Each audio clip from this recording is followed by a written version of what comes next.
سلطنت کے اعتبار سے جس سلطنت کے چیتھڑے اڑ گئے وہ سلطنت ایران تھی. حضرت عمر کے ہاتھوں تو ختم ہو گیا نسیم منسیہ. سلطنت روما اس کی صرف ایک ٹانگ ٹوٹی تھی 3 میں سے. وہ 3 بر اعظموں پر پھیلی ہوئی سلطنت تھی Roman empire. Eastern Europe, northern Africa, western Asia. Western Asia میں شام اور ترکی کا علاقہ. شام لیا گیا اس سے، باقی تو اس کے پاس رہا. مشرقی یورپ بھی رہا، شمالی افریقہ بھی رہا. وہ رفتہ رفتہ بعد بھی جو ہے گیا، لیکن یہ کہ اصل میں جو ہے پہلے مرحلے میں اس کی ایک ٹانگ ٹوٹی. ایک ایران کا خاتمہ ہو گیا. اور ایرانی بے انتہا نسل پرست، ان میں اپنی ریشیل سپیریورٹی کا بہت احساس ہے، نسلی برتری کا. اپنی تاریخ پر بہت ناز ہے. شہنشاہیت کی تاریخ جو کہ خسرو سے شروع ہوتی ہے، سائرس سے، پھر ڈیریس جیسا عظیم فاتح. بڑی عظیم تاریخ ہے ایران کی. اس کو یوں نہ سمجھیں، یہ معمولی شے نہیں ہے. ایران بہت عظیم تاریخ ہے، اور کئی 100 برس تک تو سارا معاملہ جو ہے، جسے آپ وہ سی100 کہتے ہیں، تو یہ 2 سپر پاورز نہیں ہیں، ایران اور روم. ایران اور روم، ایران اور روم. کبھی ایران غالب آ گیا روم بیٹھ گیا، کبھی روم غالب آ گیا ایران بیٹھ گیا.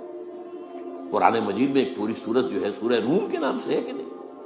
بہرحال ایران کا جو پرخچے اڑے ہیں، بادشاہت ختم ہوئی ہے، اس کا وار آیا ہے حضرت عمر پر. یہ چونکہ ہوا حضرت عمر کے ہاتھوں، لہذا ایرانیوں کے نزدیک مبغوض ترین شخص حضرت عمر، اور حضرت عمر سے نفرت ان کی جبلت کے اندر ہے، ان کے جینز میں.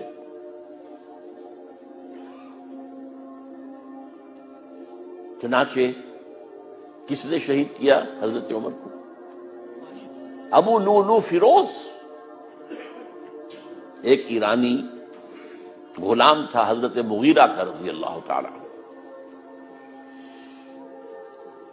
اس نے آ کر حضرت عمر سے شکایت کی کہ حضرت مغیرہ جو ہے ان سے مکاتبت میں کر رہا ہوں، وہ مجھ سے بہت زیادہ پیسے مانگ رہے ہیں. مکاتبت یہ تھی کہ غلام طے کر لیتا تھا کہ میں کمائی کر کے تمہیں اتنے پیسے دے دوں گا تو مجھے تم آزاد کر دینا. مکاتبت کہلاتا تھا. وہ اتنے پیسے مانگ رہے ہیں، بہت زیادہ زیادتی کر رہے ہیں.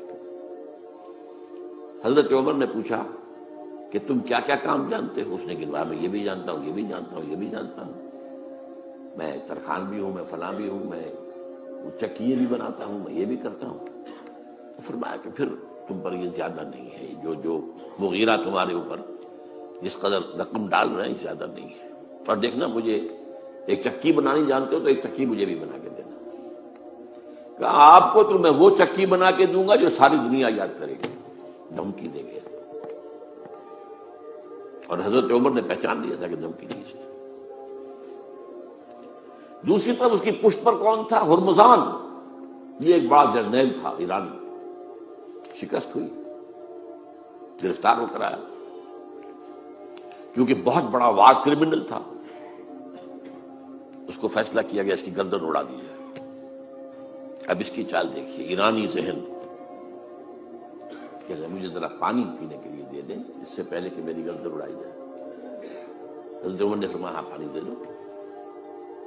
اب پانی کا کٹورا ہاتھ میں لے کہتا ہے دیکھیے مجھے ضمانت دیجیے جب تک میں یہ پانی نہ پی لوں مجھے قتل نہیں کریں گے. کہ ہاں ٹھیک ہے، جب تک تم یہ پانی نہیں پی لو گے تو میں قتل نہیں کیا. وہ کٹورا پھینک دیا پانی کا. کرو کا قتل مجھے کیسے کرتے ہو؟ یہ پانی تو میں نے نہیں پیا. چھوڑنا پڑ گیا اس کو، زبان کی بات تھی. وہ تھا اس کی پشت پر ابو لؤلؤ فیروز.